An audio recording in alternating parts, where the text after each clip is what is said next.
Bonjour cher High Performer, j'espère que tu vas bien. Dans cette vidéo, nous allons voir ensemble comment développer ton intelligence financière grâce à un petit exercice qui s'appelle le cash flow.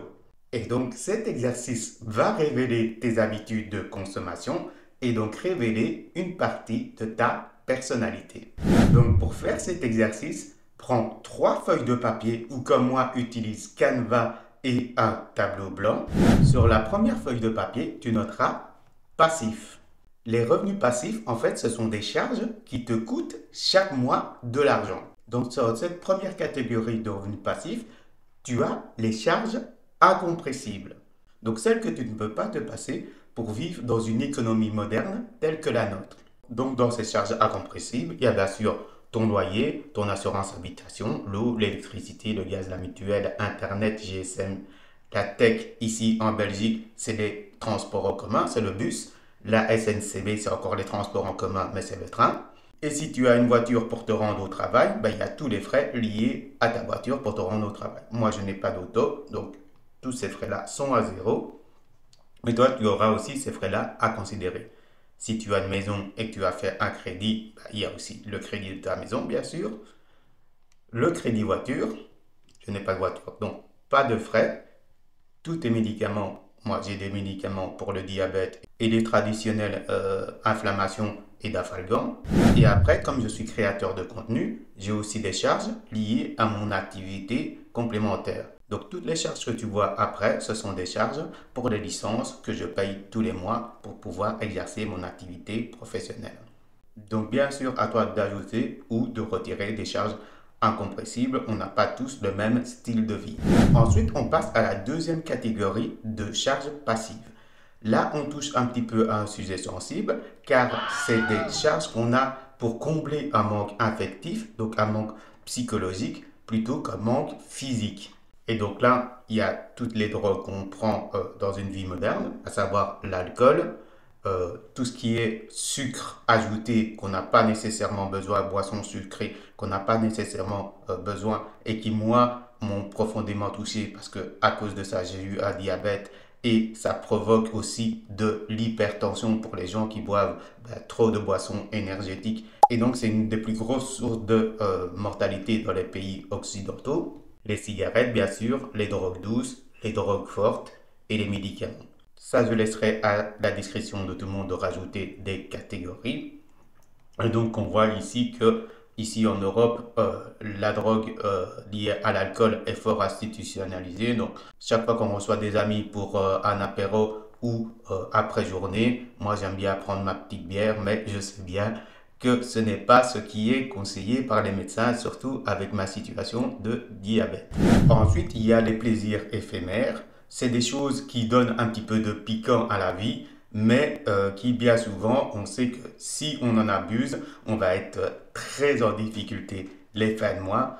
Mais bien entendu, une vie sans ces plaisirs ne vaut pas la peine d'être vécue. Il y a les restaurants, les apéros en terrasse, les sorties, concerts, théâtres, musées, etc. Les abonnements aux médias, Netflix, Spotify, Twitch ou tous les jeux vidéo, etc. Les achats compulsifs, vêtements, bijoux, objets de collection. Moi, j'aime bien acheter des mangas, des figurines, les voyages, etc. Les gadgets high-tech, les voitures hors de prix. Qu'est-ce que j'appelle hors de prix? C'est faire un crédit pour une voiture alors qu'on ne pourra pas spécialement assumer ce crédit pour une telle voiture. Exactement la même chose pour la maison ou les vêtements, s'acheter des vêtements de marque, payer 200, 500 euros un sac à main alors qu'on a difficile à terminer les fins de mois, etc. Ensuite, bien sûr, les charges liées à la nourriture, que ce soit pour le petit déjeuner, le dîner, les autres repas, donc les petits casse-croûtes, les apéros, la nutrition, les soins du corps, l'entretien de la maison, l'entretien de la voiture. Je l'ai mis aussi dans la nourriture, bien que ce n'est pas de la nourriture. Donc, c'est tous les frais qui sont obligatoires pour pouvoir nous nourrir. Là aussi, je te laisse la discrétion d'ajouter ou d'enlever des catégories en fonction de ton style de vie. Il y a encore une cinquième catégorie que 80% des personnes ne pensent pas, mais qui pourtant est la cause de la plupart des détresses financières. À savoir de toujours garder un budget pour les crises.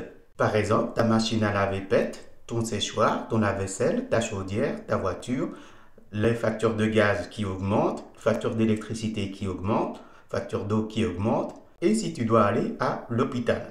Donc en somme, cette catégorie, c'est prévoir un budget pour les imprévus qui arrivent bien plus souvent qu'on ne le pense. Donc je suis sûr et certain que ces situations te sont déjà arrivées. Donc quelle est ta réaction si tu n'as pas prévu cette catégorie? C'est d'aller demander une aide sociale si tu en as droit ou de faire un crédit à la consommation. Mais là, les crédits à la consommation, comme tu le sais, les taux d'intérêt sont souvent très élevés. Et donc, si tu ne maîtrises pas bien cette catégorie, ça peut te mettre dans une réelle détresse financière car un crédit entraîne un autre crédit et on est vite pris dans cette spirale. Et les aides sociales, c'est la même chose. Si tu ne trouves pas un moyen d'augmenter tes revenus, tu vas tomber dans cette spirale d'assistanat. Très bien, nous avons vu ce qui te coûte de l'argent, le passif. Maintenant, passons à l'actif, ce qui te rapporte de l'argent. Pour cela, il y a bien sûr ton salaire si tu es employé, le chômage si tu es chômeur, le CPAS si tu es sur le CPAS et les allocations familiales. Il y a aussi toutes les autres aides sociales que tu pourrais bénéficier. Ensuite, si tu es indépendant complémentaire, artiste ou indépendant à temps plein, tu as des revenus qui viennent de ton activité d'indépendant. Donc, soit tu fais de la vente de l'e-commerce et tu as des revenus de tes ventes, soit tu es freelance et tu as des revenus de ton freelance, mais fais bien attention de compter toujours le net, pas le brut. Les revenus publicitaires si tu es influenceur, des revenus d'affiliation, des revenus de sponsoring, et si tu fais du MLM, les revenus qui proviennent de tes commissions MLM. Bien entendu, tu rajouteras des catégories si tu as d'autres sources de revenus indépendants. Et pour finir, les revenus qui proviennent de ton investissement. Si tu as investi en bourse, dans la crypto-monnaie comme c'est mon cas, dans l'immobilier comme c'est mon cas aussi, et dans l'intelligence artificielle aussi. Rajoute toutes les catégories d'investissement et donc de revenus qui tombent même quand tu fais rien, car tu as pris un risque d'investir. Très bien, maintenant pour finir cet exercice, il suffit simplement d'additionner toutes les sommes. Et donc dans mon cas de figure, si on additionne mes charges incompressibles, on tombe sur 1290 €. Mes charges psychologiques, on tombe sur 200 €. Mes plaisirs éphémères, 50 €. Et ma nourriture, 700 € par mois. Et donc, si on additionne le tout, on tombe sur un montant de passif de 2240 €. Mon salaire, je touche du chômage, donc je suis artiste, donc j'ai aussi des revenus d'indépendant. Donc, on tombe sur 1400 €. Mes revenus d'indépendant, ça dépend bien sûr des mois. Quand je fais une mission de site internet, je touche 2, 3, 4 000, 5 000, voire 10 ou 15 000 €. Mais après, j'ai des mois où je suis à 0 €. Donc, en moyenne, pour mes revenus de freelance et pour mes revenus de MLM, je touche 500 € par mois. Ensuite, j'ai fait des investissements en crypto qui ont payé et je commence à faire des investissements dans l'immobilier qui payent. Et donc, je touche environ 260 € par mois. Donc, en tout, pour mes revenus actifs, je suis à 2160 €. Et donc, si on fait la différence du passif, donc les revenus qui me coûtent de l'argent, 2240 € par mois, moi, les revenus que je gagne de l'argent, on voit que je suis à un cash flow, comme on appelle ça, négatif. Donc, je suis à moins 80 €.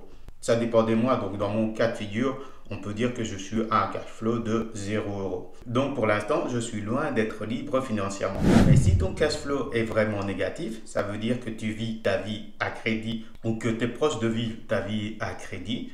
Donc ce qui veut dire que tu es esclave du système bancaire et donc que tu n'es vraiment pas indépendant financièrement. Donc au moindre couac dans ta vie, que tu perds ton boulot ou que tes revenus d'indépendant ne soient plus au beau fixe parce que tu n'as plus de clients, tu as trop de concurrents, etc., eh bien, tu tomberas dans la spirale d'une situation financière très compliquée. Par contre, si tu as un cash flow positif, là, ce qui veut dire que tu es proche d'atteindre ton indépendance financière et qu'il faut que tu continues dans ce sens-là, donc à faire des investissements qui te rapportent de l'argent, même quand tu dors. Que tu sois dans une situation de cash flow positif ou de cash flow négatif, grâce à ma formation Affiliation Warrior dont tu vois le lien qui s'affiche juste au-dessus, tu peux vraiment changer de style de vie ou améliorer ton style de vie si tu as déjà un style de vie agréable. Mais il y a une seule condition pour que tu puisses faire ça. Il te faut apprendre à rêver. En effet, tous les leaders qui ont réussi à générer une entreprise rentable ont d'abord eu une idée. Ensuite, ils se sont levés et ont fait des actions tous les jours pour transformer cette idée en business rentable. Et donc, tout commence et finit par toi, par ton idée de business et par les actions que tu vas mettre en place concrètement. Les 13 formations que je te propose au digital via mon site internet High Performance qui s'affiche juste au-dessus, t'apprendront justement toutes les compétences que tu dois apprendre pour pouvoir développer une entreprise rentable. Donc maintenant, je vais te demander de fermer les yeux et d'imaginer le style de vie que tu veux avoir. Est-ce que tu veux devenir un artiste, un sportif? Est-ce que tu veux devenir un maître en cuisine? Est-ce que tu veux voyager et découvrir le monde, apprendre différentes langues et différentes cultures? Tout ce que tu peux imaginer, tu peux le réaliser avec le bon plan d'action que je vais te prendre dans ma formation Affiliation Warrior et dans mes autres formations. Et donc pour te motiver, il y a deux manières. Je vais te demander de faire une liste du matériel que tu as besoin pour réaliser ton style de vie. Donc moi, ce que j'aimerais bien faire, c'est voyager et créer de la musique. Car tu ne le sais peut-être pas, mais dans mon adolescence, j'écrivais des chansons de rap engagées, mais j'ai abandonné cette voie pour des choses plus concrètes comme la programmation. Et donc j'aimerais bien revenir aux origines, voyager, surtout en Afrique pour découvrir ma terre natale et en profiter pour faire de la musique inspirante, de la musique qui me fait vibrer. Et donc j'ai besoin du matériel informatique, donc on voit ici tout le matériel informatique pour me créer un vrai studio d'enregistrement et pour avoir un appartement qui me correspond. Et j'ai besoin de choses immatérielles comme pour voyager, j'ai besoin de à chaque fois avoir des suites d'hôtels, de manger dans des bons restaurants. Et donc ça me coûte 15 000 € par mois. Et pour la musique, louer un studio d'enregistrement professionnel une fois que j'ai fait mes maquettes chez moi avec mon matériel que j'aurais acheté. Et donc, pour acquérir mon style de musical nomade, il me faudra gagner 16 500 € par mois et avoir un capital de 39 600 €, arrondissons à 50 000 € pour démarrer ma vie de musical nomade. Donc comme tu le vois, devenir indépendant financièrement et devenir libre financièrement, ça dépend de ta définition que tu as de la liberté financière. Ce n'est pas devenir millionnaire ou milliardaire, c'est simplement avoir le choix de choisir avec qui, comment, où et ce que tu veux faire de ta vie.